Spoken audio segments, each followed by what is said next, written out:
Hey dudes, welcome to Splat from the Past, the only 80s themed horror and sci-fi show where things can get totally radical. Now today is a very special episode. I'm so fucking excited.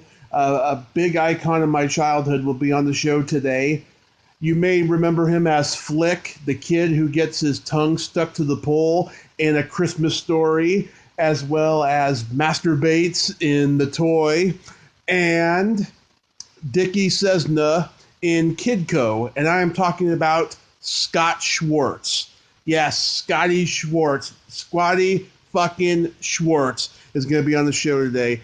One of the greatest child actors of all time in my book. And he's grown up now, of course, long since. And for a while, there was a rumor there that he was in the porn industry. And I'm going to find out today if that was true.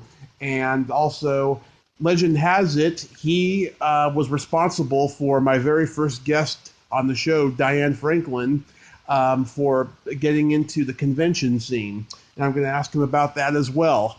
And it's going to be pretty fucking sweet. Scott Schwartz. Oh, yes. I got so much to ask him. It's going to be pretty fucking cool. Christmas Story is just a family classic. So, here is my interview with Scott Schwartz. Hello. Hey, Scott. Welcome to the show. Oh, thank you. You beat my call by about 30 seconds. How are you doing? Listen, perfect timing. You know, plane is on time and all is well. Awesome. It's such an honor, man, because you're an icon of my childhood, and I thank you for taking the time today. Masturbates. You got it. So, going back to the beginning, I mean, you were a child actor. What made you want to get into acting? It just kind of happened. You know, it wasn't like I went out and went after it. It just happened. Mm-hmm. You know, a guy came, and, you know, that I met with my dad, and we knew him for a while, and he's like, hey, you know, you're very outgoing. I think you'd be great doing commercials and stuff. And so we did it. I did it, and he's like, you're great. You got to keep doing this. So he got me an appointment with a casting director, and then I met a couple of agents, and on I was. Wow, and you had never done a play in school before that? Oh, sure. No, I've done, I did a couple of little plays, nothing major. Mm-hmm. You know, just fun stuff, you know, as a kid. Yeah. But you hadn't gotten bitten by the acting bug at that time, though. Well, sort of, I guess. I mean, I think every kid, you know, or most kids that are outgoing, you know, second, third, fourth grade, they do little plays and stuff like that. Mm-hmm. So it says here, one of your first roles was on the Robert Reed series Nurse. Mm-hmm. Mm-hmm. Yeah, that was, I want to say that was like 1980, 81, somewhere in there. Right. What was that like? It was fun. You know, I mean, I knew who he was because I knew the Brady Bunch, you know. Yeah. Michael Lerner, who was the star of the show, the woman, I didn't know anything she had been in, but seeing Robert Reed, that was cool. And the guy in my episode, who the episode was based around, because the show was, that episode was called Male Nurse. And the guy was David Morse. Yeah. You know, from The Rock and a million other movies, you know. Right. He was also on a medical show. So he was a very nice guy, so it was fun. Mm-hmm. Yeah, I talked to somebody the other day who worked with Robert Reed on one of the later Brady Bunch series, and said how unhappy he was doing that show and all that stuff. But I'm sure he was pretty happy on this set because, you know, he was playing a different role other than Mike Brady. You know, but it was that was your first on camera experience, and it was pretty good. So that's great. Now your first movie is that immortal classic, The Toy. What was that like to be in Louisiana on a set with Richard Pryor and Jackie Gleason? Fantastic. Mm-hmm. You know, how else can you do it? Mm-hmm. You know. Two generations of comedy legends. Oh yeah. No, it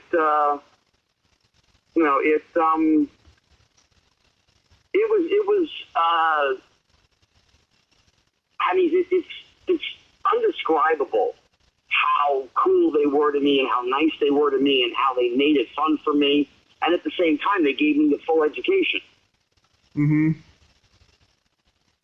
Lots of on-the-job training on how to have comic timing and all that stuff. Yeah, I mean, everything. Richard was the ultimate teacher. Mm-hmm. Yeah, he was one of the greats. Gleason and I talked. I mean, there were inquisitive questions that I had. He was somewhat of a teacher. It really was more Pryor. Richard Pryor just really took me under his wing, and I had questions, and he had things to say, and I was always very observant. So, I mean, growing up, I did all the commercials and off-Broadway and Broadway, and then I'm doing a movie, and I always paid attention. And, when you keep your mouth shut, you learn stuff. And I knew at a young age to do that, mm-hmm. which made it that much easier, to really grow as a performer, as an actor, as a person. Mm-hmm. And you were like 14 playing a 9-year-old in this, right? Yeah. Yeah. Wow. I mean, you do look 9 years old in it.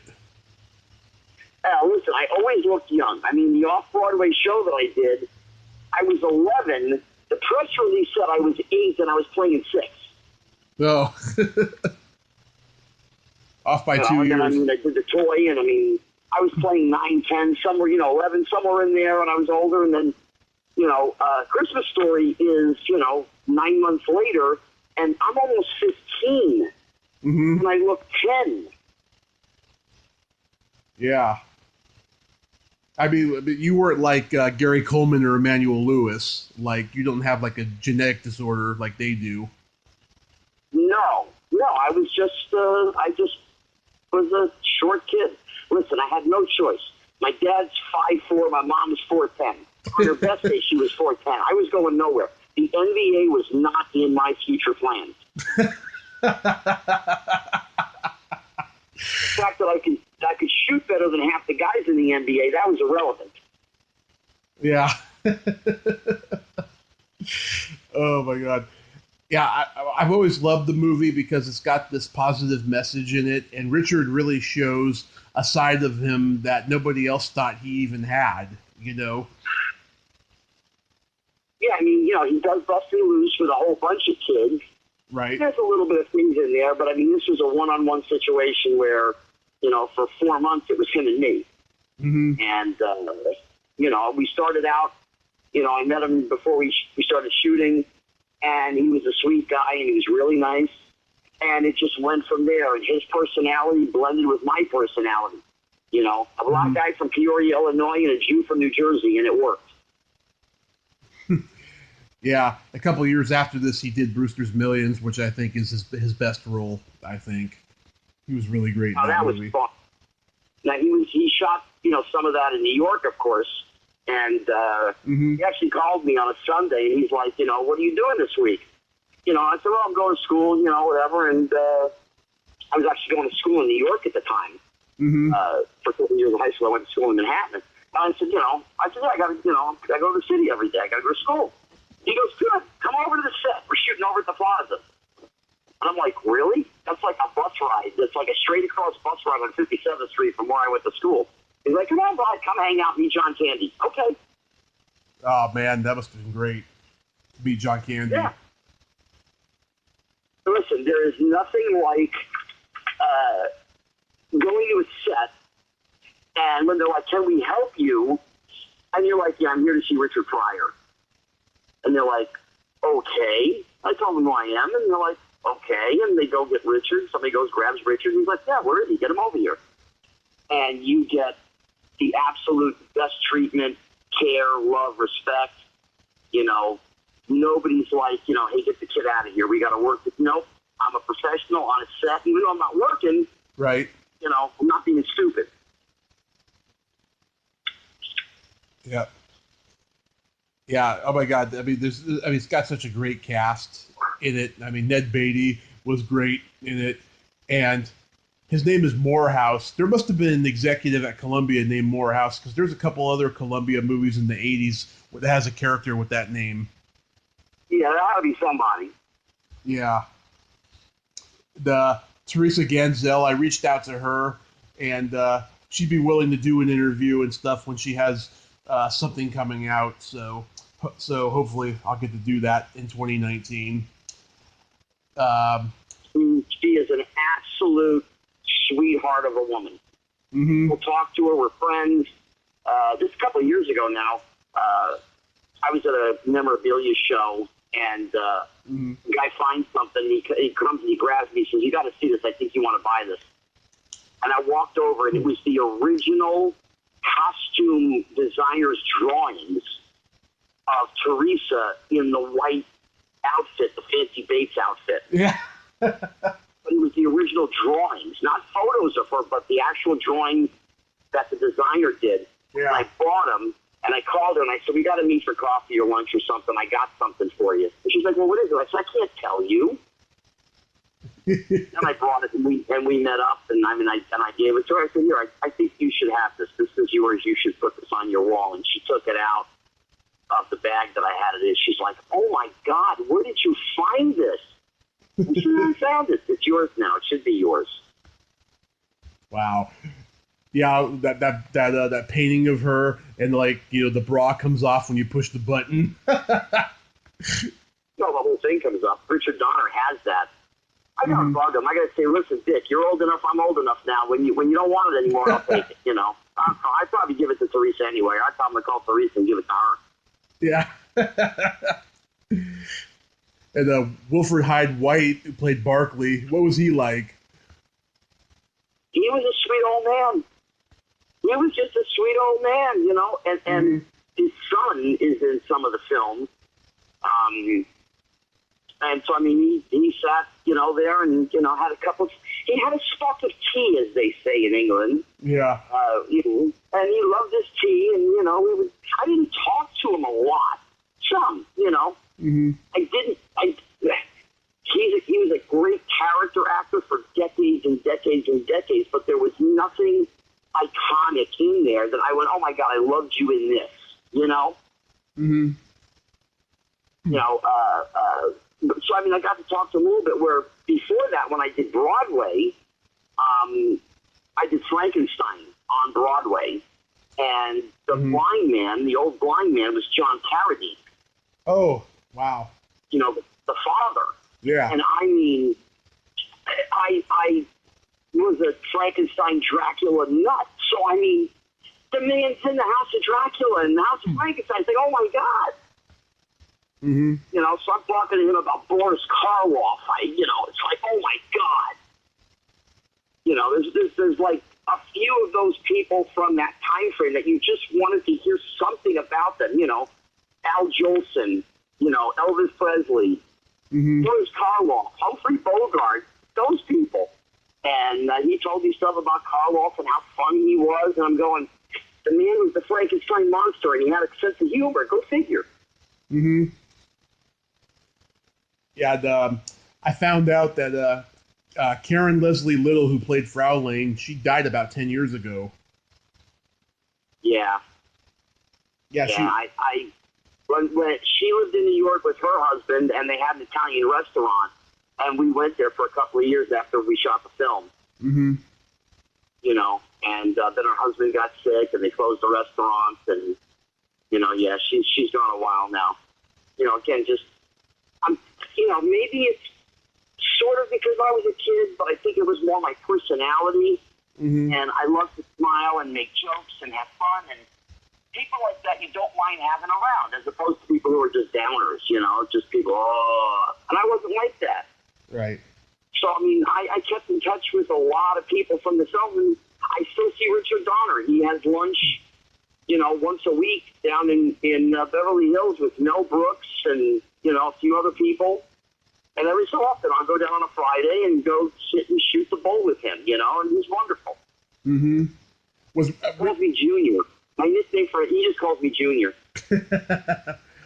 I heard Richard Donner say in an interview once that he didn't have a really pleasant experience making the movie. Did you find that in him when he was directing it? There were things that were outside, causes. Richard Pryor wasn't 100% during shooting. He actually went in the hospital for a month. He was getting a lot of heat from Columbia. Ray Stark wanted him to do stuff, and he's like, why are we doing this? It's just no reason. He's like, because we got to stay here. Let's just shoot stuff. Yeah. He was like, oh, the party scene where I ride the motorcycle with Richard and all that. Mm-hmm. They did a lot of extra stuff with Gleason, a lot of extra stuff with me. We shot for 3 weeks with no Richard Pryor. Wow. Gleason was a handful, no question. Mm-hmm. He was older, demanded respect, deserved the respect. He was I don't want to say consummate professional, because he needed to rehearse, which we all knew. Yeah. He would literally do one take of a rehearsal, and that was all you got out of him, and then you just shot. Mm-hmm. So it didn't make it really easy for everybody else. His blocking, his timing. You got one shot, you got one rehearsal, and you're shooting. Back then you're shooting 35, and that's expensive. Mm-hmm. Wow. Pryor, Richard was easy. He showed up. He was on time. He was a professional. He did his job. With Gleason, there was no go out to dinner and stuff like that. Whereas Richard Pryor, I spent night after night in his hotel room playing video games with him and talking to him. We went to the movies. We went to amusement parks. We had fun. Mm-hmm. Sunday is the day off. Instead of sitting in the hotel room, he would just call me on the phone. He would come to my room, or he would knock on the door, and he'd call me and say, hey, you want to go see a movie? Let's go to an amusement park. Let's go do some fun stuff. And he didn't have to do that. Yeah. That's amazing. But Donner was under a lot of pressure. Of course we went over budget because Richard got sick. So, when that happens, the director's the one that takes the heat. Yeah. Wow. So how does Kidco come into your life? How did Kidco impact my life? Change my life? What did you say? No, how did Kidco come into your life? Auditions. I got home from doing the toy, and, a couple months later, went out for an audition. You go for another audition, and you just get wheedle the process, and the next thing you know, we're going back to work again. Mm-hmm. It's, even though it's not the most well-known by far, Christmas Story is one, the toys two, and Kidco comes way down the list of just way down percentage-wise of the people know me from. Mm-hmm. It's really my proudest film because I finished the toy, and a couple months later, here we go, and I'm shooting Kidco, and the shooting schedule was supposed to go until December 22nd, and then that was going to be it. We wrapped the film, we all go home for the holidays. Okay, fine. Mm-hmm. And the toy was opening in the theaters December 10th. Mm-hmm. And Columbia was talking about sending me on press junkets and all this stuff and whatever. And I'm like, it's not going to work. If I'm on a set, what am I going to do? I'm going to be in Tucson, Arizona shooting a film, and I can't do this promo stuff that they all want me to do. Mm-hmm. So we had the first reading, the read-through with the cast and everybody. And, I'm 14 years old, and I just finished the toy, and I'm feeling pretty good, Yeah. I felt really good about myself and what I was doing. And I asked the director and the two producers if they could stay for a minute. I wanted to talk to them. So it was the three of us, my dad, and the first AD. And the two producers were David Niven Jr. and Frank LeBlanc. Mm-hmm. Between the two of them and the director, Ron Maxwell, they had over 100 years experience if you combine them. Mm-hmm. And I looked at them and I said, listen, the shooting schedule does not work for me. We got to be done early. And they looked at me and there was an expletive that they said to me, get out. There was another part of the sentence. And I got up. My dad gets up. He goes, no, Danny, you sit down. It's my dad, Dan. Now you sit down. Scotty, go play a video game for a minute. Mm-hmm. And they asked my dad, they said, are we going to have a problem with your kid? Because we got a shooting schedule. This is what it is. And my dad's like, listen, my son feels like Godzilla right now. He's Secretariat. Just get on his back, and he's going to ride you to the finish line. I'm 14 years old. Mm-hmm. Then one movie. Okay. And they're like, but movies, it doesn't happen like that. And my dad's like, listen, I'm telling you, my son is prepared. He's ready to rock. Just jump on his back. He's going to take you to the finish line. So the guy, the first AD comes, gets me, brings me back in the room, and they're sort of calling my bluff. Mm-hmm. Okay, Scott, you tell me with the shooting schedule. You need to get done early. What's the first thing you want to do? That's what they asked me, figuring a 14-year-old's not going to know anything. And my answer was, I looked at the shooting schedule, and I really do think there's a lot of stuff we can move around. If I could sit down with Marty and just go over it, I think we can do some stuff. And they looked at me, and they were in shock. And then they started laughing. They're like, you want a shot at the shooting schedule? Go for it. You got it. So everybody leaves except me and the first team. We went over the shooting schedule, and we were moving stuff all over the place. Shit. They were shooting stuff at the barn house on one day, and a week later, we're back at the barn house again. I'm going, why are we doing that? Mm-hmm. Bring it over here. Let's knock it out. We can get this done. The courthouse, it was all over the place. But believe it or not, we actually wrapped the film on December 10th, the day the toy opened in the theaters. Wow. 12 days ahead of schedule. Wow. Yeah. Go ahead. They were beside themselves. They were beside themselves. Yeah, this is my favorite of all the movies you've done. I've been watching it since I was 2 years old. I used to see it on HBO every other day when I was a kid. We had it on VHS for a while, and the moment that has always been embedded on my brain, and I told Liz Gorsey this the first time I interviewed her, was when her and her boyfriend are making out, and you interrupt them, and she calls you a little worm. Like, I always remember that, and it just gives me chills when I think of that. Yeah, what is it? Frank, yeah. You need some money to take out my sister. Listen, here's $10, but get out of here. Exactly. Something like what I said. Exactly, yeah. Yeah. I told you that. That role was it was tailor-made. It really was. And I had done a lot of things as a kid that were very similar to what Dickie Cessna did.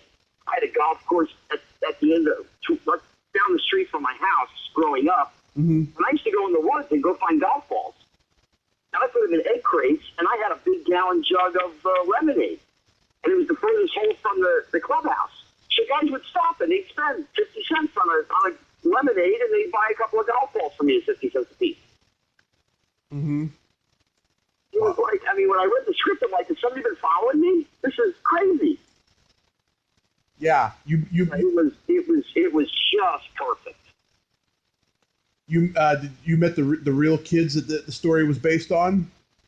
Yeah, they came to the set. Yeah, Dickie was like 27, 28, I think, when he came when we were there. Oh, that was like a 20-year story then, the 20-year-old story when you did it then. 15, something like that, I think. Mm-hmm. Around there. But yeah. Do you know what he's doing now? Listen, those kids made so much money, I have no idea. They're probably multimillionaires. God bless them. Yeah, probably corporate moguls. Either that or they're in jail for fraud.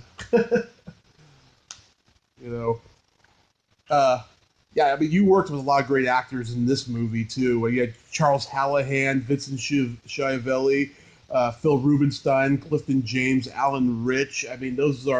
Those are classic character actors that they don't make anymore.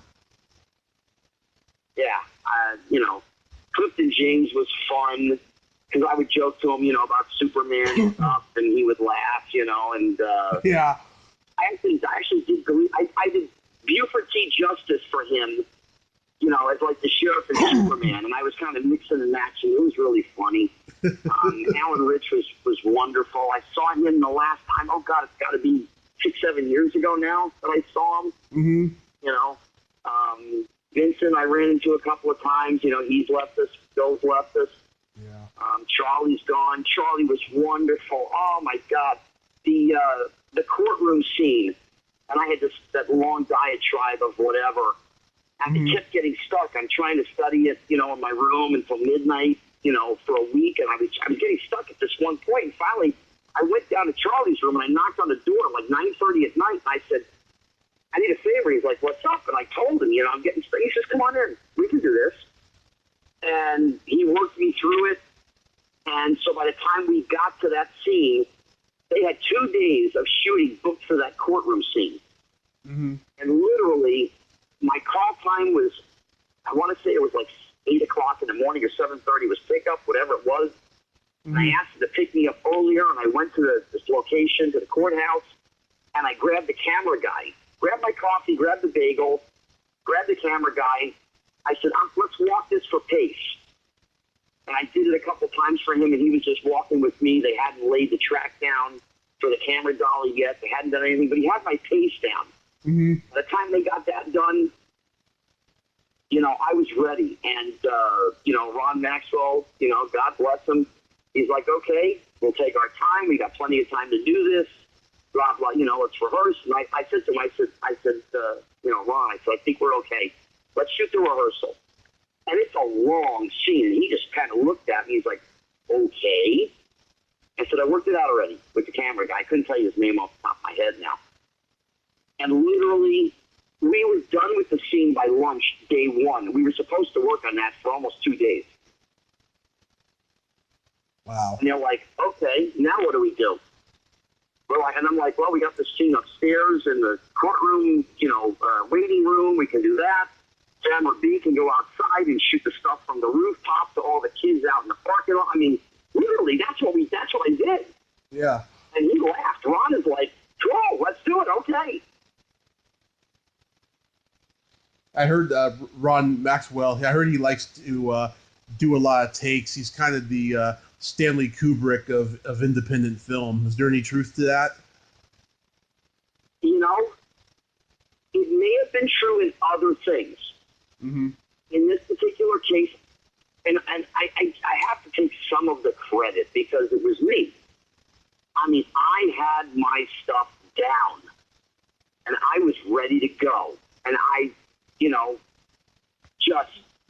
I was the consummate professional as a 14-year-old to know everything to do. And it really did make his job easier on the film. So, I mean, if we did 5 or 6 or 7 takes of something, that was it, you know. And we moved on to something. We were on the next shot. Mm-hmm.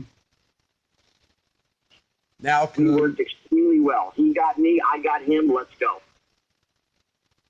Mm-hmm. Yeah, because he was coming off of Little Darlings, and he was like 10 years away from doing Gettysburg. I mean, he's had some great movies under his belt. Yeah, I mean, the epic stuff, the Gettysburg and all that, and the military stuff that he loves, you know, that's more, you got to take your time, and you've got to really be detailed on every single thing. Kidco's a kid picture that's just, you know, it's a nice movie.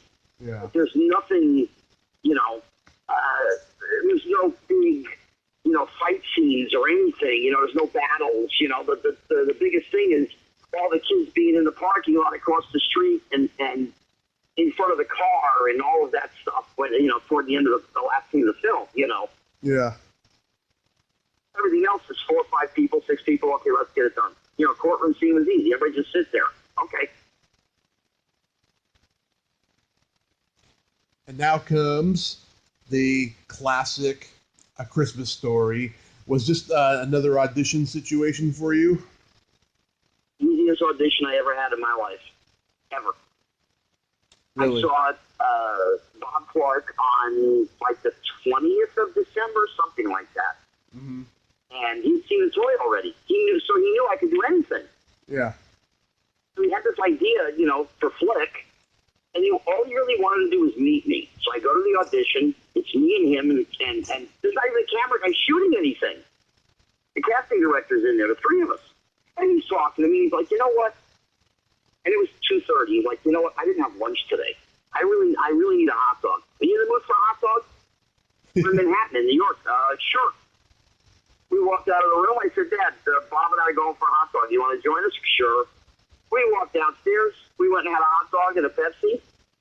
We kept talking. Came back upstairs. He said to me, listen, I got to thank you very much for coming and meeting with me. I really appreciate it. I said, okay.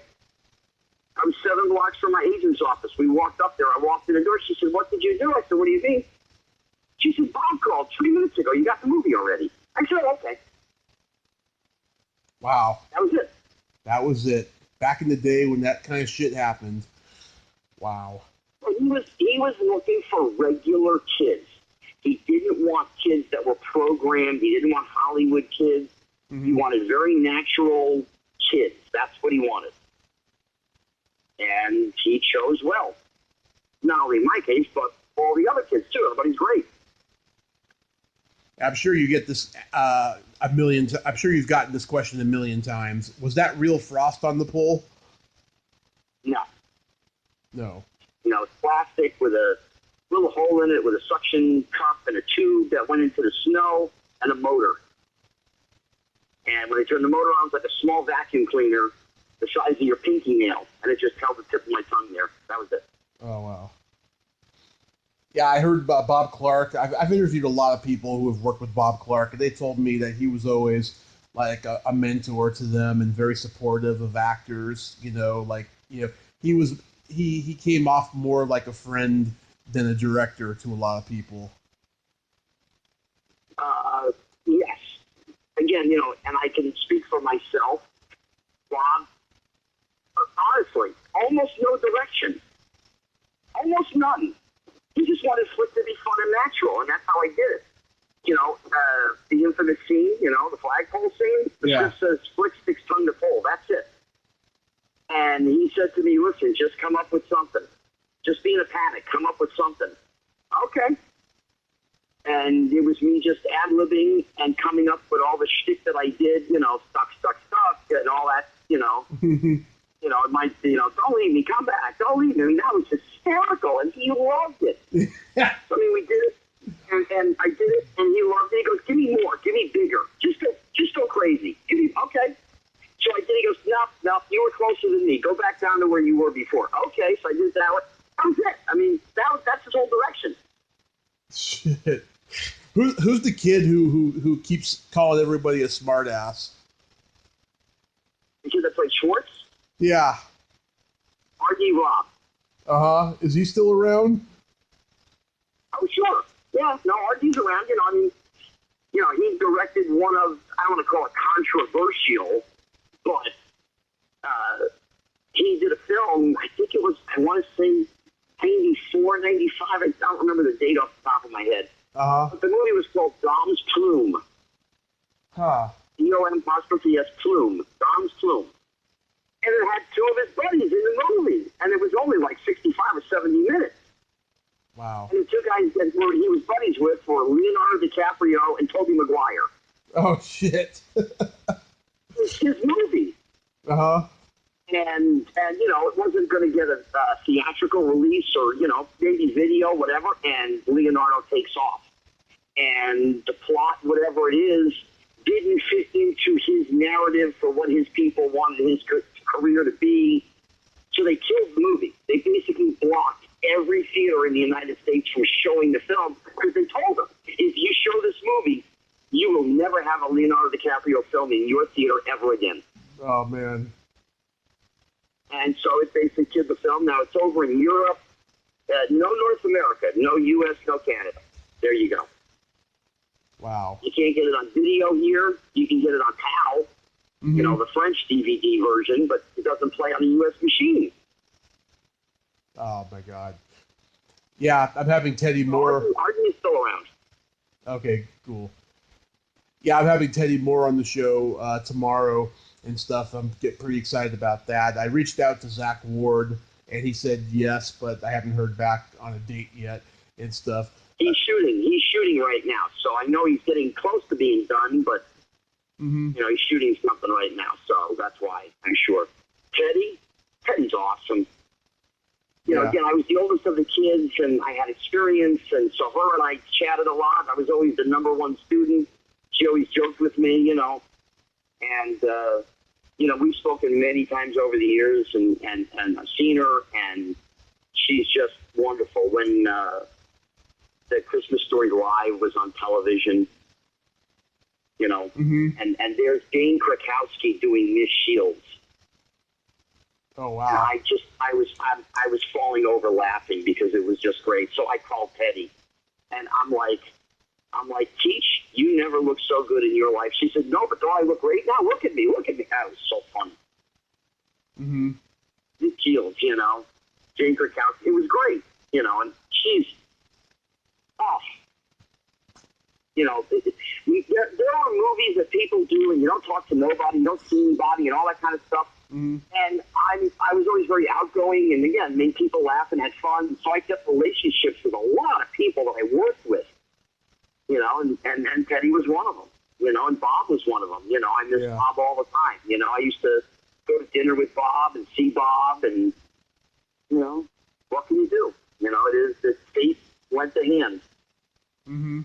What's Peter Billingsley doing now? He is doing just fine. He runs Wild West Productions for Vince Vaughn. Oh. He produces. He's got a couple series that have been on. He's got Unstoppable with Joe Buck, the sports interview show. He's an executive producer, and he edits the show. He directed Couples Retreat with Vince and John Favreau. He was a producer on The Breakup with Vince and Jennifer Aniston.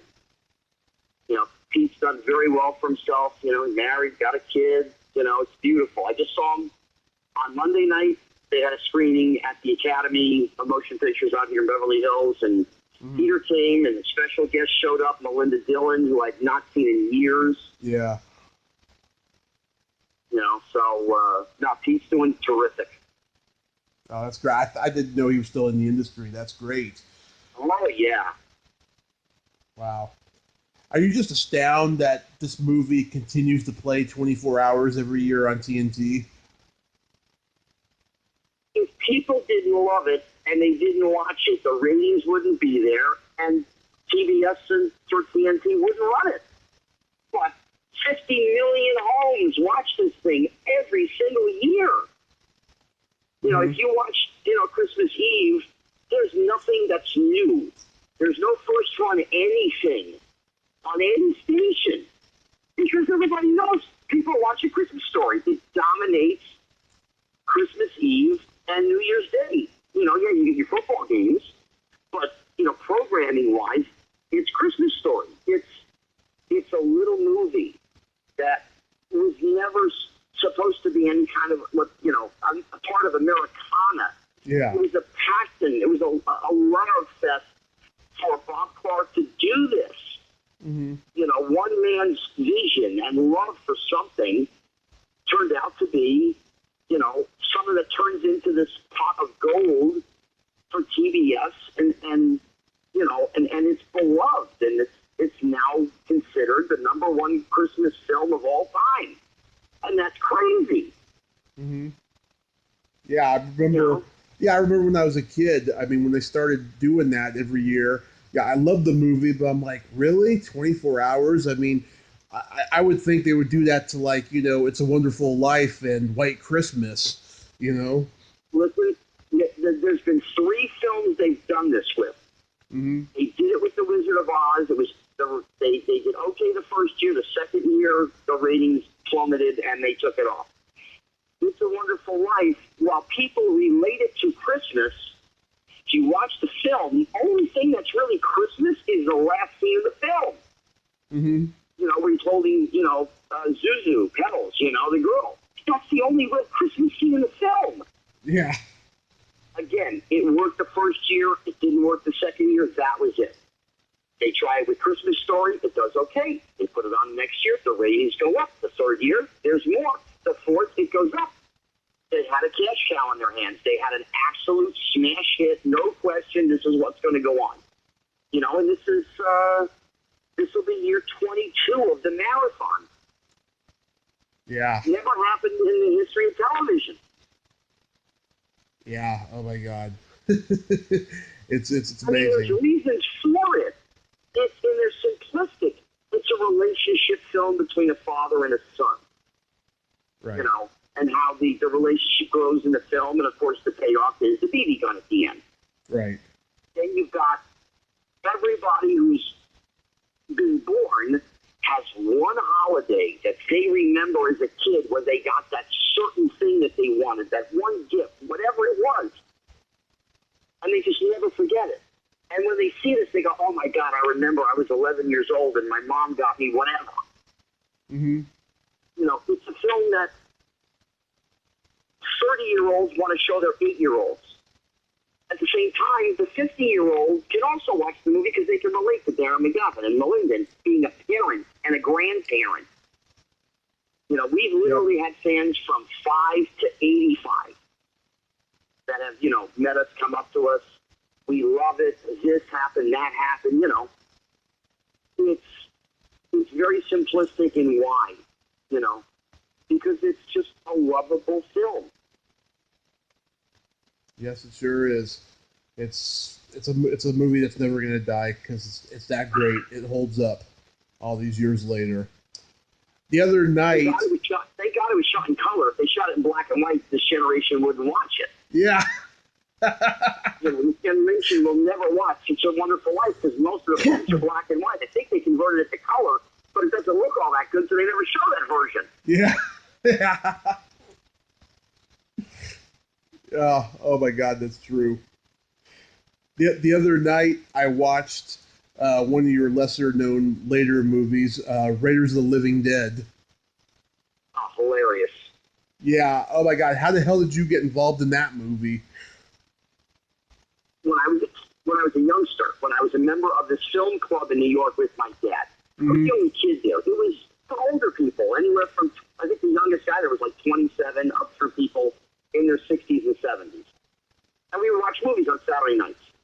And one of the other members was Sam Sherman, who had made Raiders of the Living Dead. He had a company called Independent International. Uh-huh. And once I got in the business and I started doing things and I started doing movies, he's like, someday I'm going to have a movie and I'm going to have you in the movie. Okay, fine, Sam. And we were all friends. You know, we met him for dinner and his wife and all that. And he calls the house. He's like, you know, I want to come up. I got a movie for Scotty. Okay. So I've done the 3 big films. Okay, fine.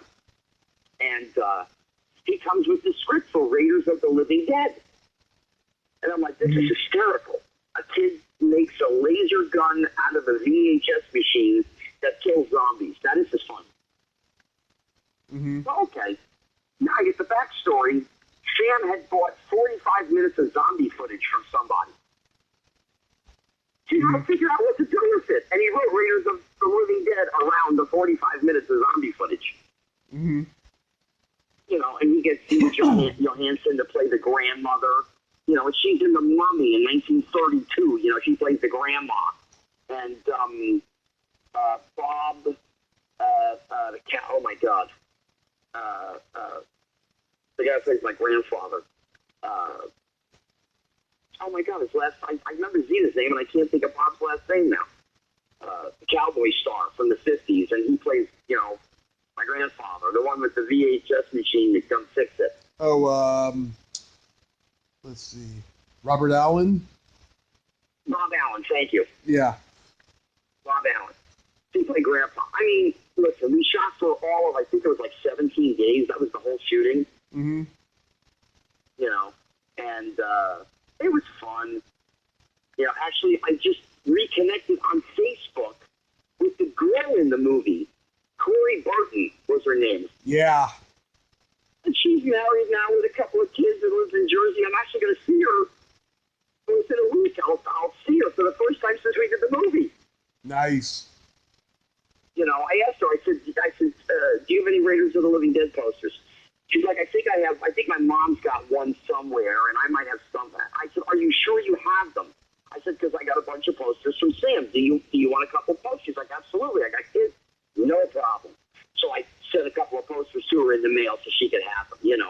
Mm-hmm. And we were laughing about the song, and in the beginning, it was just, oh my God, a low budget thing that, cost Sam squat, and he sold it to Japan, and he sold it here on VHS, and it's just like, I don't even know if there's a DVD out. But who cares? It was hysterical. Yeah, the only other movie Corey Burt did was Hell's Angels on Wheels in the late 60s. That's not her. Oh, that's not her? That's not her. Corey Burt was 13, 14 years old when we did Raiders. Right, okay. He's not even born until the 70s. Okay, I'm looking at her IMDb now, so that's why. Yeah, no, it's just wrong, that's all. Yeah. Yeah, it looks like a European horror film. I noticed it was very low budget, but yeah, but it was an entertaining movie. And then you did a movie called Fear. That was fun. Me, Frank Stallone, Cliff DeYoung, who plays my dad, Kay Lenz plays Mom, Bob Factor, who was the kind of lead bad guy in the film, Bob Ferretti, Robert Ferretti directed it, and he'd done a lot of things for Cinetel at the time. It was fun, but the shooting was weird. We had night shooting in kind of like mountain part of what Valencia out here in California near where Magic Mountain is. People know Magic Mountain. It was out there, and it was cold and whatever, but and I had done another film with Frank already, so he and I were pals, and just another project, and you do it, and okay, and I wasn't the star, and I didn't have to worry about things, It's actually funny, because there's one of the scenes, or two of the scenes, we're at the house, and I come out and I'm having breakfast, and I'm wearing a Kidco t-shirt. Mm-hmm. I did that purposely. They asked me what it was. I said, it's a movie I did. They're like, well, we're going to have to get clearance. No, don't worry about that. It's a low budget. No, don't worry about it. Just do it. And they went with it. Nobody ever said anything. It was just funny that I'm wearing a Kidco t-shirt. Oh, my God. Yeah, I think Cliff DeYoung is a very underrated actor. He started out as a musician, Mm-hmm. Yeah. He actually had a band that I think they used to open for the Doors, but they tried to imitate their sound, and they had the same producer. They were called Crystal Light back in the late 60s. And then he does Shock Treatment, the sort of sequel to Rocky Horror or whatever, Yeah. He's around a long time and did, a lot of good work. Kay Lenz is wonderful. I just saw her not that long ago, and I love her. And I'm like, hi, Ma, how you doing? She's like, oh, my God, how are you? Yeah. And Zoe Trilling. Oh, the girl that played my sister. She was hot, man. Yeah. She was hot. She was in, she did a horror picture with Robert Englund, and I can't think of what the title is now. She was a hot tamale, no question. Was that 976 Evil? No. I'm trying to think. Did you work with Mindy Seeger in the movie? I don't remember. Yeah, she plays a young mother in the movie. She's a friend of mine. She's been on the podcast. Let's see. Zoe Trilling, she was in the Girls Just Want to Have Fun. It's a Toby Hooper picture. Okay, Toby Hooper picture. Well, she was in Dr. Giggles, and she was in Night Terrors. I think. That's it. Yeah, Night Terrors is a Toby Hooper movie. Yeah. That's it. And she's in Leprechaun 3. Yeah. No, that's it. She was a hot tamale. She was, fun. Yeah. I should try to find her. Now, when the 90s came around, like, what happened to you? Because I heard rumors that you got into porno. I was in that industry. Mm-hmm. I was 99% behind the scenes, Listen, people need work. You got to make a living. Oh, I'm not judging. I'm just saying. No, I'm just saying, you got to make a living. So, I worked in different offices. I shot camera. Mm-hmm. I worked for the casting agent, Jim South, at World Modeling. I ran O&Z's production office. Mm-hmm. And did a lot of what they call non-sex roles, which is basically acting roles. You're going to play the bartender. You're going to play the chauffeur, whatever. One, I played an agent. I played an old Jewish agent in a film with Jenna Jameson, Silver Screen Confidential, that I actually got an award for, and it was hysterical. Yep. Yeah. So, when one thing is not, going, you got to do something else. You got to bring in the bacon. You got to pay rent. You got to feed yourself. You got to put gas in the car. You got to take care of yourself.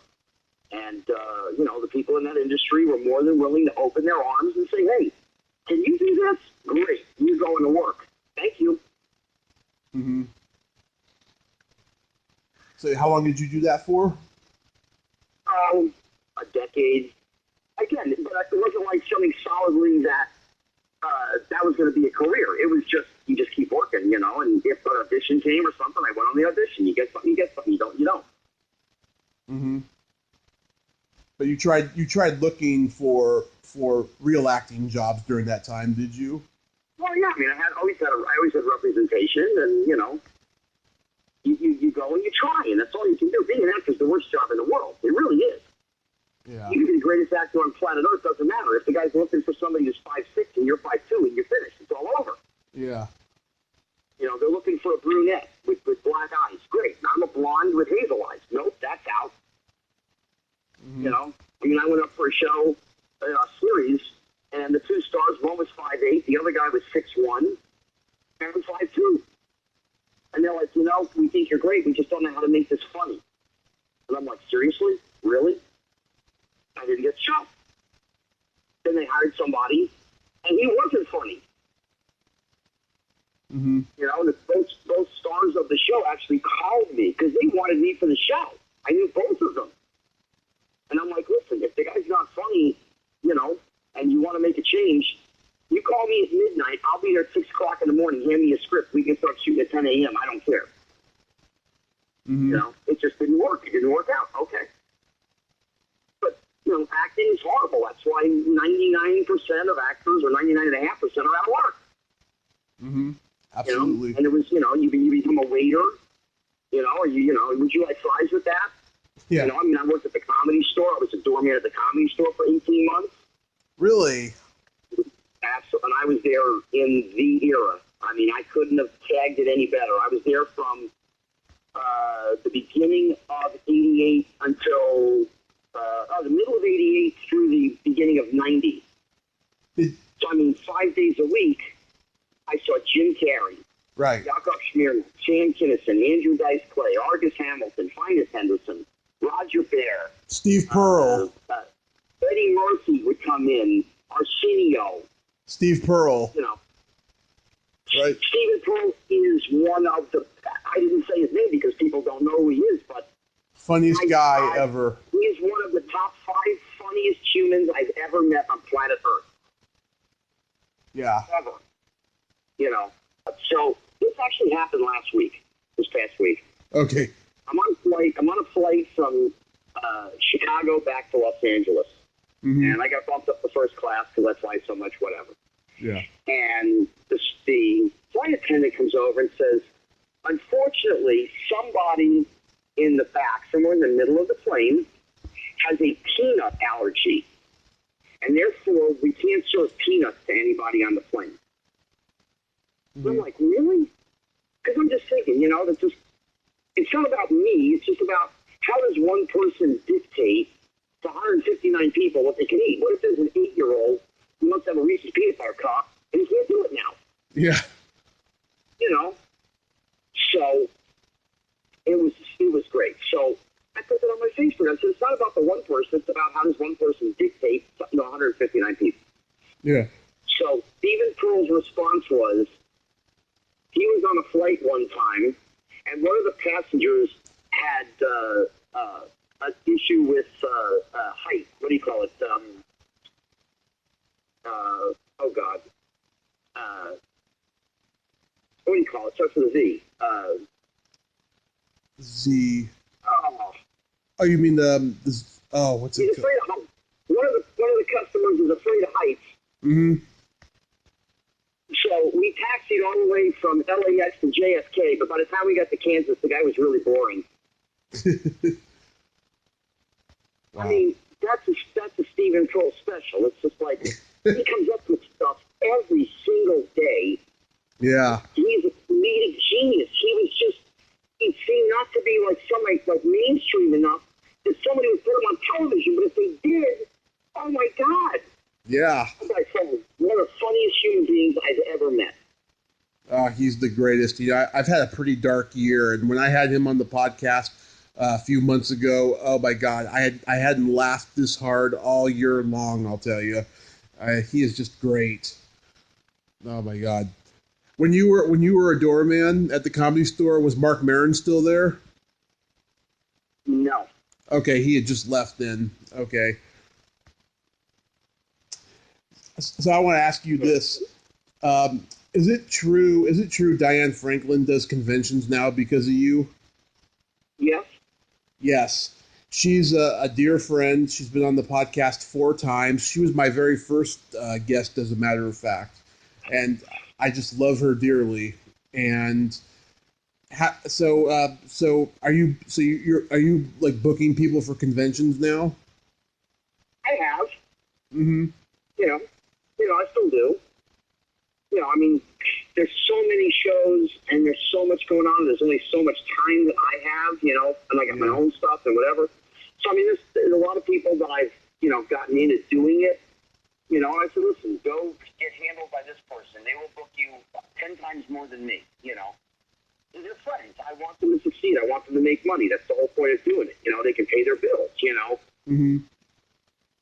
Michael Paré from Eddie and the Cruiser, Streets of Fire, he's in my home, and we're chit-chatting, and I said, you've never done an autograph show. And he goes, I don't trust anybody. Yeah. He's like, I don't know these people. I said, okay. I said, I'll tell you what, do one with me. We'll go and do a show. And he's like, I said, you don't trust me? Get out of my house. Yeah. And we laughed and joked. He's like, okay. And so now he does them, Yeah. Keith Coogan, I got started. I mean, there's been a whole load of people that, that I've just said, hey, why don't you do this? Mm-hmm. Yeah, Paray, he's a hero of mine. I'm glad you got him into autograph shows. He hasn't been at any of the ones I've been to yet, but I worship the guy. And listen, the Cruisers and Streets of Fire. The Philadelphia Experiment. Favorite. The Philadelphia Experiment, that's my favorite one. Everybody has a different taste. That's okay. There's no wrong answer. Oh, I'm a huge Streets of Fire guy, too. Yeah. He's done a lot of great movies. The Women's Club. Oh. Yeah. Mm-hmm. I was a Diane Lane fan, so when I saw Streets of Fire, I mean, that was it. Oh, Diane Lane's gorgeous. Yeah. So, but Michael's a great guy. Mm-hmm. Yeah, I hope I get to meet him in the future at a convention. You also became a child's actors advocate. Yeah, I was a member of an organization called the Minor Consideration that supports child labor laws. Be it past, current, future, children in the industry, looking out for them. Trying to get laws passed to help them. And, I did that for several years, a couple of years I was the president, You can only serve a 2-year term, so that was pretty much, you serve your term, okay, fine, it's awareness, and the studios really don't want parents to be aware of things, what they can say, what they can't say. Of course. How can they sort of protect their kids, basically, I won't say the name of the production company. It's one of the big ones, and they had a 12-year-old, and they were on a series, and they were how they get around things. You can only work so many hours as a kid. You can work 5 hours, you get 3 hours. You can work really 4. You can only work 5, but it's an 8-hour day with a lunch or whatever. And what they do is afterwards, then they send you on promo. Go do promotional stuff. And according to the rules of Screen Actors Guild, that's not work. That's just doing promo. So it doesn't count against their time. Well, they were having this kid doing 3-4 hours of promo a day, 4 days a week. Mm-hmm. And the kid was being grinded, and the kid was unhappy. And she found out about our organization, and I spoke to her, and I said, listen, it's very simple. Your child is unhappy. You don't want to take the kid off the show, of course. I said, just go to the producer, whoever it is, and sit down with them and say, do you have a son or a daughter? And most all of them do. And say, if it was your son or daughter who, is 12 years old and is exhausted, would you not say something and try to make adjustments? They said, of course. So she explained, my daughter, blah, blah, blah. And they said, okay, we will figure this out so that she's happier and whatever. And they cut her down to like 2 days a week of promo. Mm-hmm. Like Tuesday and Thursday or whatever it was. And that helped tremendously. Okay, everybody's happy. Yeah. How many reality shows get around a lot of the child labor laws? Because it's not a job. Like American Idol is not a job. It's one big audition. There's no rules for auditions. There's no laws for auditions. Yeah. The rules shown on television, it doesn't matter. It's an audition. Yeah.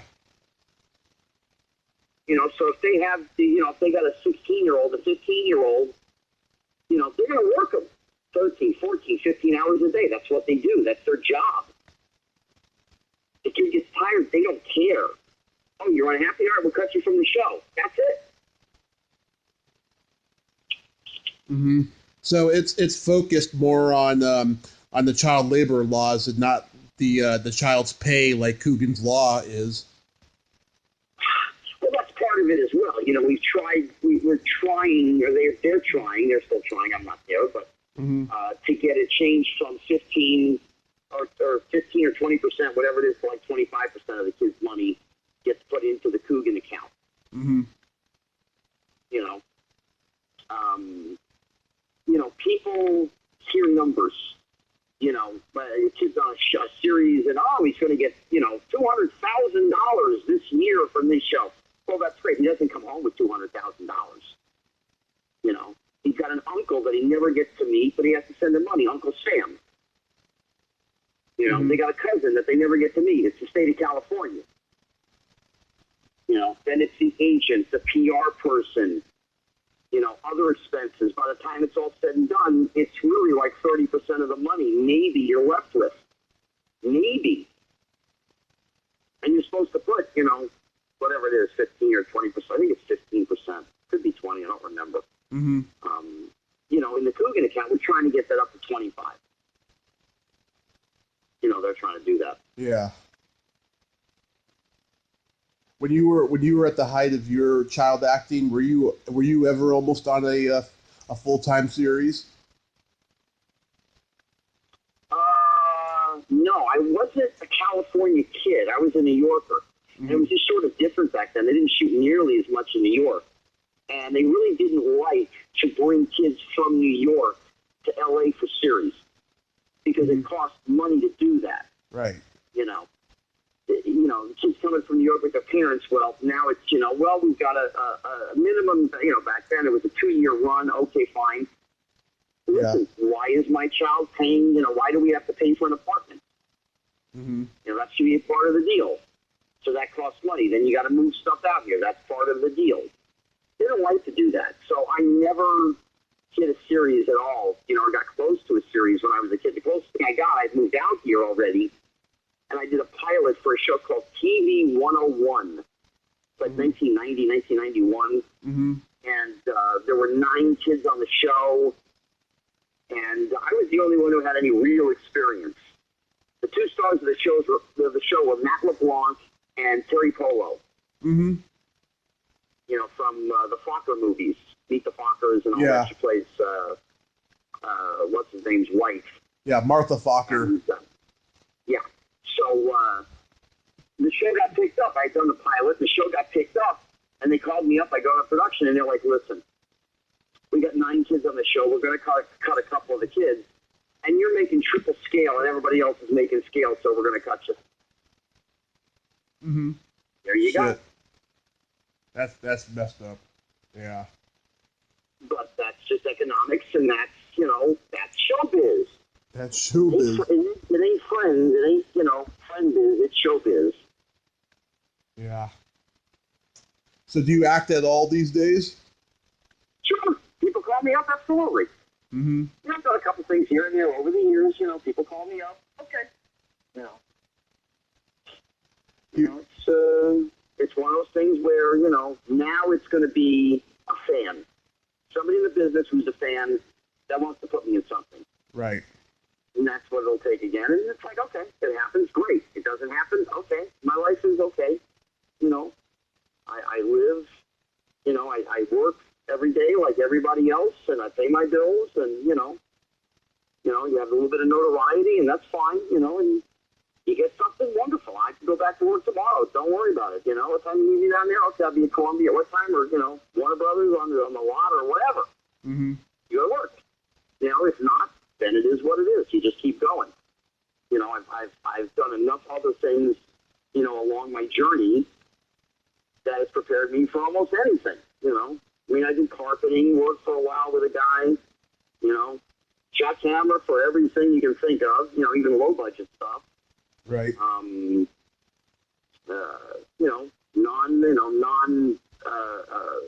showbiz stuff. I didn't work. I was not an official employee, but I helped out the WWF back in the 80s. Mm-hmm. I was a non-paid gopher. That's what I did. You need something, go for Scotty. He'll go for you. Get Scotty, he'll go for you. I was the gopher. Yeah. I just found other things. The trading card industry, I was a collector of trading cards, and, you get football, baseball, basketball, hockey, whatever. And it's the same guys every year. And finally I was like, why don't we do celebrities? And so I made a presentation to one of the companies, and they bought into it, and we did it. It was called Americana for a company called Donruss, which is now Panini. But they did three releases of the Americana series, and they did one called Celebrity Cuts. Mm-hmm. It was all celebrities on trading cards. There's another company that does it, called Leaf, and they have a series called Top Century. It all came really from the idea that I had. Mm-hmm. So I facilitated some of the autographs for them, gotten them celebrities to sign the little stickers for their trading cards. So I've done stuff to keep busy and be able to pay my bills. Yeah, you're a jack of all trades. You're a real Renaissance man. Sounds like. Yeah, everything is, it's part of your upbringing. My old man instilled a good work ethic in me. Mm-hmm. I've done movies and all that stuff, and I'm 15 years old, and, I wanted money. I wanted to go hang out with my friends and spend money. And my dad would say, well, what do you mean, the show business money? No, that's not real money. That's not real working money. You want to tell me you want money? You come out to work with me for a day, and I'll pay you. My dad was a window cleaner. Mm-hmm. We were in New Jersey. Those are some cold winters, let me tell you, buddy. Between, the holidays when you're off from school, I was out there with my dad. I got up 5:15 in the morning. We're out the door by 5:30, 5:35. Go wash windows. Mm-hmm. Go, and then, at the end of the day, Dad gives me some money. Okay, great. Now I got money to play with my friends. Mm-hmm. But that gives you a work ethic. I worked in a Burger King. I worked in a movie theater. I understood, you're working, you're not working. You're not working in showbiz. You better be doing something else. Yeah. Again, part of the life lessons that I got from Richard Pryor, by far, he's been the most influential person in my life ever. Mm-hmm. I was sitting with him one day, and I said to him, I was thinking about this. You have no ego at all. I said, you're just a sweet, mellow dude. You have no ego. I mean, you're who you are. You're an icon of your generation. And he looked at me, and he said, how much does ego pay? I said, it doesn't pay anything. It's a mindset. He goes, that's great. If it's not going to help me feed my kids, take care of my house, pay for my cars, and anything else, then it's a waste of time. Why have it? Mm-hmm. There you go. I mean, that's about as simplistic as you can put it. So I never really had that. You know, I mean, I've met actors in the industry, you know, for decades, and there's plenty of egomaniacs out there, and, you know, some of them, you know, I give them their you know, the older ones, I give them their kudos, no question. They've earned it, they deserve it, you give it to them. You know, the ones that have been around for 10 minutes, you know, and they're pulling shenanigans, it's like, exactly who do you think you are? Oh, well, I'm on this, and I'm doing, that's great. That, and soon, in $5 is going to get you a cup of coffee and a donut at Dunkin' Donuts. Yeah. You don't know where you're going to be in 2 years, 5 years, 10 years, 20 years. You know, I'm at this game, you know, it's going to be 42 years in March. I've earned the right to say that. I'm still here. People still know me. You know? And, you know, I mean, I enjoy every bit of what I've ever done. You know, show business-wise. I enjoy hanging with the WWF, now WWE. You know, being friends with, you know, the McMahons is not a bad thing, you know. Yeah. Along with the other friendships that I made, Hulk Hogan, Randy Savage, Roddy Piper, Jerry Lawler, I mean, and it goes on and on. It's really, it just comes down to a mindset. You know, one of my good friends was a Major League Baseball player, played over 20 years, made a lot of money.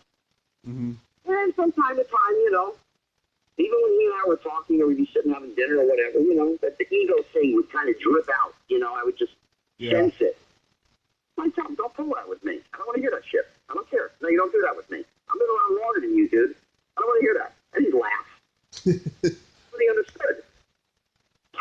Yeah.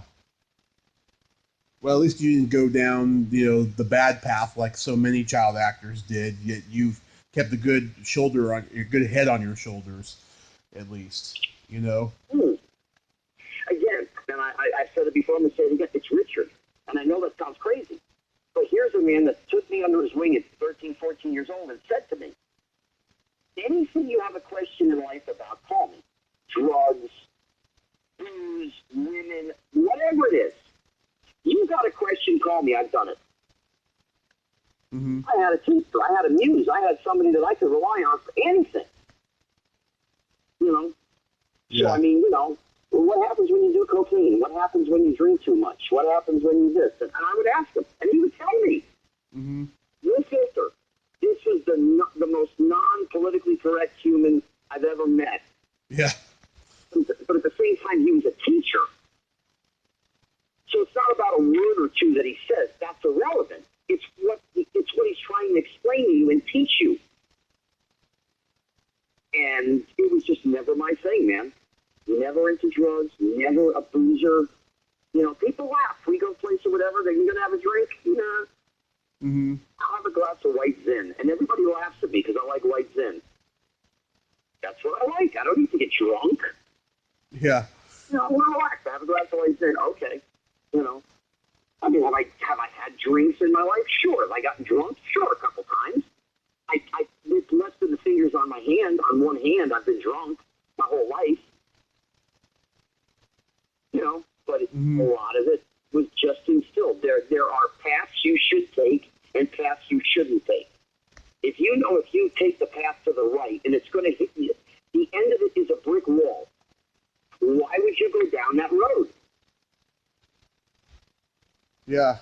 Years ago, we're talking 95, 96. Another child actor, extremely successful, a lot of money. House in Malibu, I mean, the whole 9 yards. Yeah.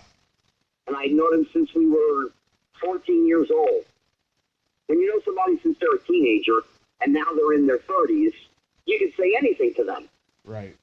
We were having a conversation. I mean, he had done, you know, some not so kosher things, you know, and got in a little bit of trouble and whatever. And I said to him, why? I just asked, why do that stuff? And he goes, oh, you don't understand the pressure. Really? What pressure are you talking about? Yeah. Oh, I was doing this, and then I had to go here and do this talk show, and then I had to do this other promotional thing, and then I had to do this. I'm like, and you consider that tough? That's why you do this stuff? He's like, yeah. I said, okay, I'm going to tell you what. I said, I want you to swap with me for 1 week. I want you to move into my one-bedroom apartment in North Hollywood Mm-hmm. that there's an alcoholic that lives next door, there's a drug dealer who lives 2 doors down, and you're not working every day, and you're struggling to pay $500 a month in rent. I said, I want you to do that for a week and drive my car. I'm going to drive your car and live in your house for a week. Mm-hmm. Now you tell me which one is more stressful. Yeah. And he's looking at me and he's like, I never would have ever thought about it that way. I said, exactly. And it was like within 6 months later, he went into a rehab and did whatever and cleaned himself up and got himself straight and narrow, and I've seen him since then. He's like, dude, you were one of the first ones that ever really got to me, because we were friends since we were kids. And I talked to him in a way that he could understand. It's just not the past. Mm-hmm. I get it. It's to escape reality, escape the situation you're in at that moment. But at the same time, when you come down from that high or you got a hangover after you're being drunk, did that change anything? Are you still in the same situation you were beforehand? Yep. People say I should have gone into become a psychotherapist because I'm really good at it. Yeah. Yeah, I was thinking the same thing. Oh my God. Yeah, I was a pretty bad alcoholic for about 4 years, and then 3 years ago I got hit by a car and I spent 30 days in a coma. I shit you not. And after I recovered and what have you, I decided that life was too short. I already had a bad liver, so I couldn't drink again, and I decided to pursue my dream. And I've done many things since. I've been a stand-up comedian overall for 12 years, but now I'm actually finally pursuing it. And I started this podcast a year ago. It takes something to trigger what's inside. Because inside you really do know what's right and what's wrong and what you should do and what you shouldn't do. Right. Most people, by the time they're 25, 30, something has happened or they get it. There are others that it takes till they're 40 or 50. Mm-hmm. The biggest actors in Hollywood by far is, Robert Downey Jr., and we all know his past. Right. But it took him hitting the brick wall. He hit the brick wall at that point and looked at himself in the mirror and said, what am I doing? Why? Mm-hmm. And since then, he went from, waking up in somebody else's house one night to making $50 million a movie for Iron Man, in Avengers pictures. I mean, go figure.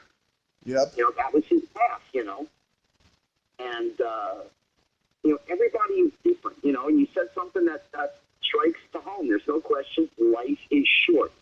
Most people don't get it. They don't understand it. But if you just think of the things around you, the people that have come and gone, and I don't mean friendships, I mean people that are no longer with us, and they're gone. Right. And, I've had kids I went to high school with that were gone at 35 and 37. Corey Haim passed away before his 38th birthday. Dana Plato, gone. Gary Coleman, gone. Jonathan, Brandis. Yes. Yeah, Jonathan Brandis. Jonathan Brandis, gone. Why? The work dried up. He couldn't get any work. Nobody would call him back. So he hanged himself. That's the answer. Nope. I learned that at 20. I went through a rough period of time, and I learned that at 20. I can't do this. People care about me. Forget what I'm going to do. I'm going to do this. My problem is gone. It's all over. I have to think about nothing, and that's the end of life. But what do you do to other people? The people that care about you, love you, that admire you. What are you doing to them? And is that right for you to do that? It's a very selfish act. Yep. And, I spoke to Richard about it. And he knew exactly what I was talking about because he tried to do it himself. Mm-hmm. I didn't go nearly as far as he did. It took him being a crack addict to sitting in his bedroom pouring, Bacardi over his head and lighting himself on fire. Mm-hmm. And burning, over half of his body to waking up going, oh my God, I guess I can't do this no more. This is not who I want to be. Yep. And thank God he made it. And there was a reason. There was a reason why he didn't go there. He had to make amends to whatever his life was supposed to be, to educate, to create, to be creative, to share his life stories, everything with other people, you know, to improve their lives. Yep. You know, but life is fragile. Today you're here, tomorrow we don't know, man. We don't know.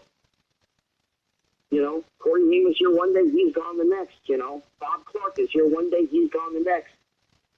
You know, those are people I loved and cared about. I mean, I talked to Dana Plato 3 weeks before she passed. Mm-hmm. You know. And Gary, you know, I saw him a couple months before he passed. And we had a great conversation, and I got to talking to Todd Bridges again and all that stuff. You know, and these are people that should be here. They're too young. Life is too short, and for whatever reason, their life was shorter. You know, mortality and reality is sitting in front of your face, no matter how old you are. But once you hit that 5-0, you know, you really think about things differently, and that's where I'm at. And I just enjoy every single day. You know, I cherish the friendships that I've made, and you know, you have to be a good-hearted person. You know, I'm good-hearted in some ways, and I guess I'm kind of rough around the edges in others. Mm-hmm. But I try and always be logical and sensible. If you're logical and sensible, there's no reason anybody should say, hey, man, you're just an asshole. That should never happen. Yeah. It's happened to me, but, you know, mostly it's about politics, and that's fine, but that's another discussion. But, you know, I was brought up a certain way. This is what I believe, and there you go, and that's what I believe. Mm-hmm. You know? And, you know, at the same time, I mean, you know, I have friends that are on the opposite side of the fence politically than I am, and we can get on Facebook and email back and forth and whatever, and then we'll go to dinner, and nothing will ever be discussed. Mm-hmm. We'll talk about everything else but that. Yeah. That's the way to go. So the world we live in has changed. It really has. I mean, I grew up in the 80s, 70s and 80s, and we had bullies, and we had people that were, you know, smokers and the scumbags and the whatever. Yeah. When they did something, we took care of our own situation in whatever way we took care of it. I had a bully in school, you know, kid that was harassing me, and, you know, the guys from the football team, they threw him in a shower 3 days in a row, and they said, listen, you bother Scotty again, we're just going to keep doing this every day.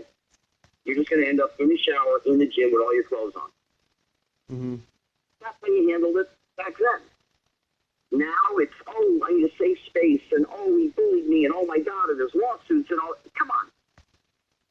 You know, grow a set of cojones and get back on the horse and go ride again. Yeah. I was bullied pretty bad in school. I know. Oh, Listen, boy. I got locked in lockers. I got thrown in the garbage container in the cafeteria. Mm-hmm. I mean, once. I mean, multiple times. You know, I mean, I was a famous kid. You know, by the time I was a, you know, sophomore in high school, although sophomore year and junior year, I was going to professional children's school in Manhattan in New York, and I didn't have any problems there with those kids. Mm-hmm. But then I went back my senior year. But my freshman year, my senior year, there were kids that started with me. You know, my senior year, I already grown my cojones, so I could handle myself. Yeah. Freshman year, they beat the hell out of me. Oh, they beat the shit out of me. Kids wouldn't talk to me. Kids would, oh, it's the famous guy. I'm like, wait a minute. Last year we were friends. Why am I not? Because I did a movie, that's why? What did I do wrong? Nothing. Just jealousy, stupidity. Mm-hmm. Kids are kids. You gotta let kids be kids. You know, you know, stuff that I did as a kid now, oh my God, forget it. It's all over. You know, I'll give you an example. My brother found a pair of, I had a friend of mine who was a cop, and I jokingly took his handcuffs one day. Yeah. I was in his house and I took his handcuffs as a joke. That night, my brother finds him. My brother was a kid. My brother was 5 years old. And he put the handcuffs on, but I didn't have the keys for them. I didn't want to call my buddy whose handcuffs they were, because that, you know, he'd be mad at me and whatever. I mean, I ended up telling him anyway, but, my friend's dad had a hacksaw in his garage. I went over there, and he hacksawed the handcuffs off my brother. Mm-hmm. Anything could have happened. He could have slipped. He could have sliced my brother's arm. Didn't think about that stuff back then. Yeah. You got a problem. We'll fix the problem. Okay, fine. Nobody was worried about, oh, somebody's going to sue me, somebody's going to this. Nothing. You know, we were kids. That was it. Yeah. You know, we went places every day. No cell phones. Nope. Your parents came home, you were there. That was it. Well, they knew where you were. Yeah. Now every 12-year-old's got to have a cell phone, and their parents got to text message them every hour. Are you okay? Are you still at school? Really? Yeah. No, I left. I went to the pizzeria. I'm 12. Yeah. It's just crazy now, you know. I mean, technology, it's been a good thing, but it's also been a really bad thing too. Absolutely. You know, I mean, I joke with people. Look at just the learning curve, the things that we had to do as kids. Everybody we knew that we ever came in contact with Yeah. had an Encyclopedia Britannica in their house, the whole set. Mm-hmm. Because if you wanted to find out something, you had to go and look. You had to actually do something. Now they sit down, they type Google, and they type in, and they get their information. That's not work. You know, Yeah. the Internet's a wonderful learning tool at the same time. 8, 9, 10, 12-year-olds don't need to see pornography. That's No. not a dig at pornography. It's just they don't need to see it at that age, but it's readily available for anybody. Yeah, it's the unfortunate part. You know, social media. It's cool that you can talk to people. At the same time, it gives other people a venue to view opinions that, you know, they might not necessarily really need to share. Yeah. It's their right. They have a First Amendment right to free speech. I understand that. You know? Mm-hmm. But when they just go so far and they keep going, and whether it's hate speech or it's, you know, anti-Semitism or it's whatever it is, hatred, racism, any of that stuff, you know, it's not necessary. We should be as a society beyond that at this point.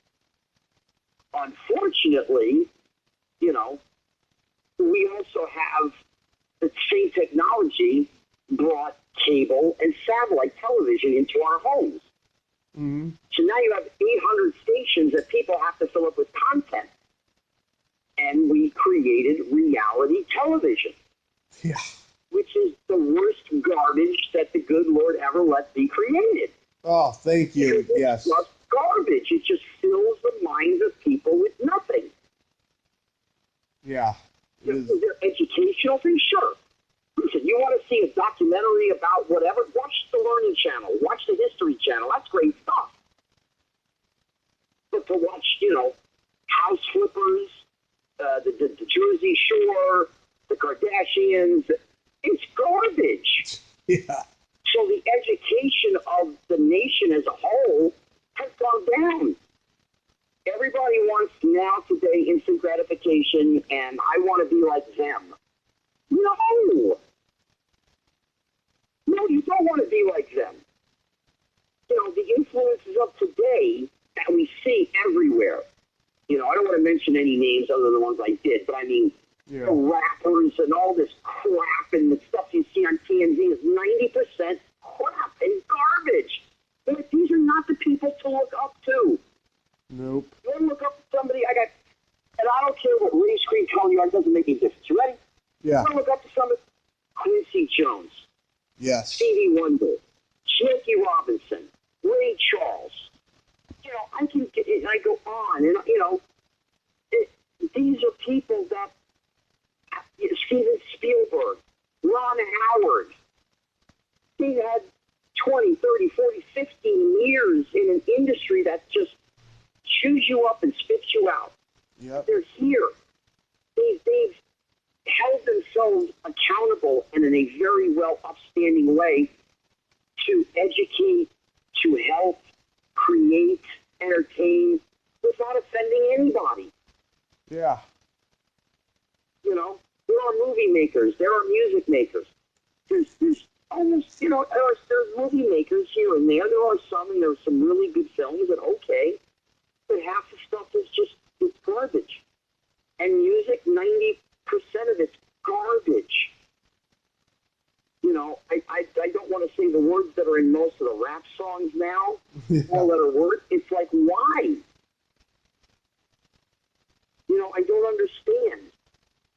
I understand the freedom of speech, but at the same time, this is what you're feeding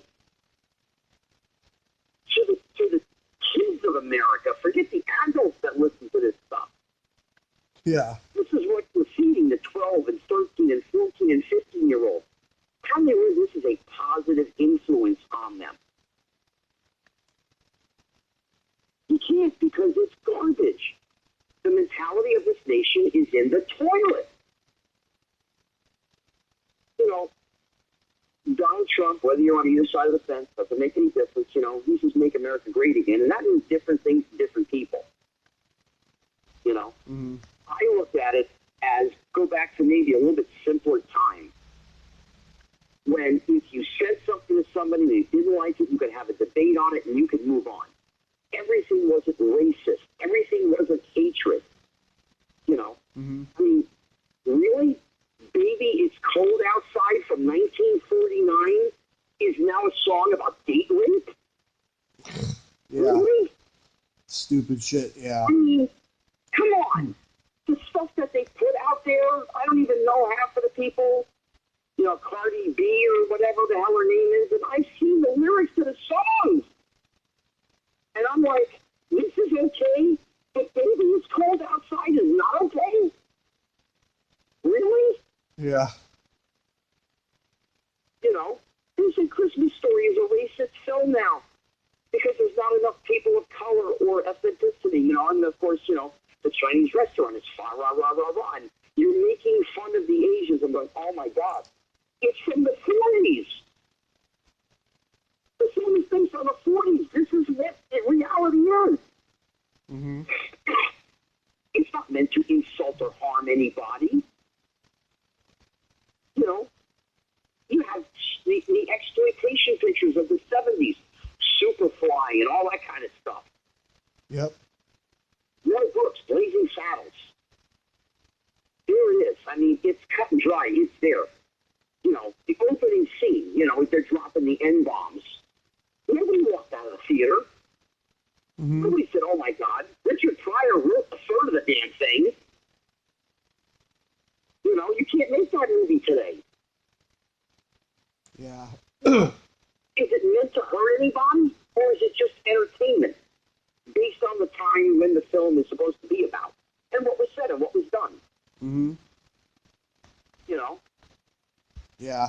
Political correctness is just fucking killing the world. Oh. Listen, and I don't say this because I'm special. I don't say this from ego. I am one person that there isn't a person on planet Earth can stand there, tell me I'm racist, and prove it. Yeah. Not one. I saved a black man's life, one of my friends, and he was of color, and it didn't make any difference to me. Mm-hmm. I cared about the guy. I saved his life. He's on my Facebook. He's still alive to this day. When Barry Bonds' father passed away, I stood over his casket and cried and gave him a kiss. Mm-hmm. And I don't see color that way. I see what's inside a person. If you're a bad person, and there are bad people, there's no question. Yeah. There are white people who are racist. There are Asians that are racist. There are black people who are racist. That's just the way the world is. Doesn't make it right. That's just the way that it is. And I've gotten into it with a few different people over the years, who said things to me that were just completely and totally wrong and anti-Semitic and anything else you want to say, me being Jewish. You just don't go there. Mm-hmm. And as they say, I returned the volley, so to speak. And if somebody wants to say I'm racist, you know what? God bless them. I will, I've slept in more black people's homes than most black people. And let's face it, reality is this. The only guy who's ever been interviewed who bought a black man is me. Mm-hmm. Yes, that is true, Scott. That is true. You know, and I mean, Richard was my muse. Not really a dad. He was an older brother, a muse, a teacher. Every day I think about it. There isn't a day goes by that I don't think about it and wish he was here, because he'd have a field day with all this shit. He'd be tearing people a new asshole on a regular basis. Oh, yes. And that's what I just said to you. I'm the only guy, that you'll know that's for a black man. I mean, I told Rain that joke. Mm-hmm. She cracked up. She said, my father would have loved that joke. Exactly. Yeah. Because it's a joke. Yeah, just people are just fucking dumb now. But the best thing to do is ignore them and do your own thing, because the key word here, subjectivity. It's all subjective. Well, it's all subjective, but it's not people who are stupid. It's people who are ignorant to learning. Like I said, we are in a era of instant gratification. Tell me now, let's move to the next thing. Right. People don't want to work to find an answer to a question. They want somebody to tell them what the answer is. They want to be programmed. They want to be Indians, not chiefs. I was always a chief from the time I was a kid. I was in front of the pack. If I told my buddies, hey, let's go here, we all went there. And that's not saying that I'm, better than them. Mm-hmm. They were more Indians. They were more followers. And that was okay. They were my friends. I cared. I loved them. Didn't matter. I have a group of people. We go to Benihana out here in L.A. Mm-hmm. I pick up the phone or I send emails to 12, 15, 20 people. Hey, we're going to do Benihana on this date on Saturday night, 6 o'clock. Can you make it? Okay. So I wrangle the crew together. Mm-hmm. I think for myself. I try and learn. I try and educate. You see things from an open perspective. Excuse me. Yeah. Right, wrong, or indifferent. If you look at something not from an emotional way to look at it, but more of a logical way to look at it, you're probably going to get a different answer.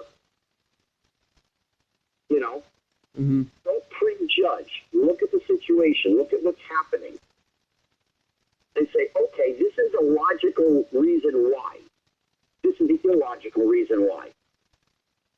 I try and learn something every day because I keep my eyes open, Mm-hmm. I mean, I've had many arguments with many people over the years, and at the end of the day, they almost to a T, everybody says that you're the most logical person I've ever spoken to, because you actually come up with a logical reason or answer or whatever it is. Mm-hmm. That's what I hope people would be. Not just, I think this way because this person said this about this. Okay, what about the other side of the coin? There had to be a reason why this happened. It didn't just happen out of the blue. Nothing just happens. There's cause and effect. Yeah. Tell me why this happened. Oh, I don't know. Exactly. Go find out. Don't give me the answer. Give me the question. Find out what the answer is. Think about it. Find out. Look into it. Do research. Okay. Yeah. We're just in a time where people they want to fight and they want to argue. And no matter what, and they will fight to the death because they are absolutely right when they could be absolutely wrong. In some cases, they could be right. Mm-hmm. I mean, you're in California. We just elected Gavin Newsom as the governor of our country coming up, governor of our state. This man ran on, I'm going to raise every tax that we have. And yet people are complaining about how much money they have. Well, if they raise the taxes, don't you think you're going to have less money? Hello? Is it just me? Am I a rocket scientist to figure this out? And people, no, he's not going to do that. Did you see what the article was this morning or yesterday? That California is now going to tax us on text messages. Yeah, I remember reading that. Now, this is the guy that the state elected. So why did they elect him? Because he had a D next to his name instead of an R. They didn't even look. They don't even care. But they're going to cry for however, 6 years? They're going to cry and bitch and moan, and I'm going to sit there and I'm going to go, but this is the guy you elected. He's doing exactly what he said. Now, why are you complaining about it? He should be dancing in the streets happy. Oh, he just added state tax. Oh, he added city tax. Oh, he added car tax. Oh, he upped the registration for your vehicle. Oh, he's texting tax. Oh, he's changing Prop 13 for the property tax. I mean, this is what he said he's going to do. Yeah. Now, logically, I've never heard of anybody in the history of our country say, I'm going to raise every tax you got, and that guy got elected. It never happened. Yeah. It just happened. Welcome to California. Yeah. A lot of stupid shit there. Well, oh, go ahead. No, I just say, think logically. People should just think logically. Look at a situation, there's cause and effect. There's two sides to every story and every coin. Yes. Don't be closed-minded. I try and be open-minded, Mm-hmm. Not all the conclusions that I come up with are right either. Right. But at least I've tried to educate myself and look outside the box.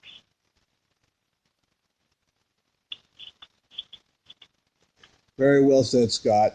Do you have any upcoming projects you would like to plug? Not at this time. There are a couple things that I am working on, but they're not ready to rock yet, so I don't talk about them until they are, but I'll let you know. But, I just want everybody to live happy, live healthy, be good to your fellow man. Doesn't make any difference, race, creed, or color. Treat people with respect. And understand, today you are here. Tomorrow, that's not necessarily true. Mm-hmm. Enjoy every day you've got. Because it's a blessing to be here, and it's, and we are the fortunate ones. We live in a country of freedom.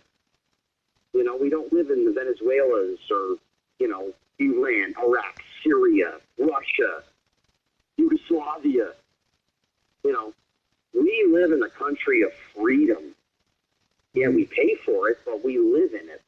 We are extremely fortunate, and people just do not think that way enough. We should be the happiest people on the planet because of the things that we have, the things that we can do, what we can see, where we can go, what we can experience. We're 360 million people out of 6 billion on the planet. Right. And we got it better than the other 5.65 billion. A whole hell of a lot better than a lot of them. Maybe not quite that many. You got Australia is a nice place. A few other places that are okay. But, we have the ultimate place to be in where we should live happy every single day.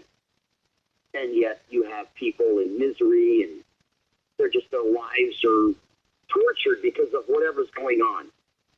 Be it the politics, be it, their situations, their unhappiness with their job, their lives, whatever. I have a smile on my face every day. And I'm not living large. I'm not a multimillionaire. I work my tushy off. But I understand life is short, and it's very fragile. Today you're here, tomorrow maybe not. And you know what? When I go, I'm going to go with a smile on my face. Mm-hmm. In the meantime, though, you will continue bringing a smile to my face like you have the last 30-plus years, Scott. I mean this sincerely. You're one of the easiest guys I've talked to on this podcast. I let it fly, man. I'm a real person. I don't play the PR game. I don't play the fake smile, the bullshit line. It's just not where I'm from, not how I grew up, not what I was taught. You got something to say, you say it. Mm-hmm.